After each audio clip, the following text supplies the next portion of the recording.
Hey guys, and welcome to everything you always wanted to know about logarithms. This is going to be used as our intro video. There'll be 4 other videos to follow that'll get into some more specifics. So again, this will be just an intro level of log stuff. Logarithms, the best thing since exponential functions. So what is there to know? So we'll go over 3 main ideas. The first is, what are logarithmic functions? The second is, what do logarithms do? And the third are, what are they used for, kind of out in the real world? So let's get started. What are logarithm functions? So they are a function that looks like this. There's actually the word log in them. So it's log base b of a equals x is how we say it. So b is what we call the base of the logarithm. This will make a little more sense in a future video. A we call the argument, and x is the result after evaluation. We'll go over kind of how this function works. But how after you evaluate log base b of a, that's where x pops out. So when the base of the logarithm is e, then we call this the natural log. So this has its own kind of version. When the base is e, then we change it into ln. So whenever you see ln, that's simply log base e. Logs are the inverses of exponentials, and log base b of any base of 1 equals 0, and ln of 1 equals 0 as well. When the base is 10, we just write log, so there's no more like log base 2, log base 3, none of that. If we just write log, it's assumed that we're using log base 10. Log of 0 does not exist, and log of negatives also does not exist. So just some quick kind of facts about log. So next up, what is it exactly that logarithms do? So they're functions. So in goes a number and out goes what? What is it exactly that this logarithmic function does? Well, a base b is given. Then for the input a, the function does the following. It says, okay, well, b to what power is going to give me a? So b to what power is going to give me a?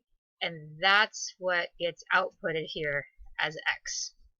So if we have a couple of these to calculate as an example, so log base 3 of 9, the question is, okay, well, 3 to what power equals 9? Oh, 3 squared equals 9, so log base 3 of 9 equals 2. The answer is the exponent. Log of 1000, hey, there's no base mentioned, but remember, when we don't see a base, it's log base 10.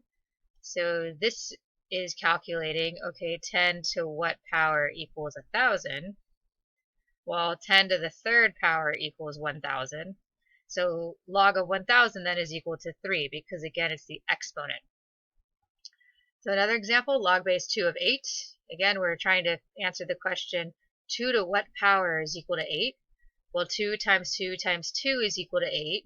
So 2 to the third is equal to 8. So therefore, log base 2 of 8 is equal to 3. Again, it's computing us the exponent.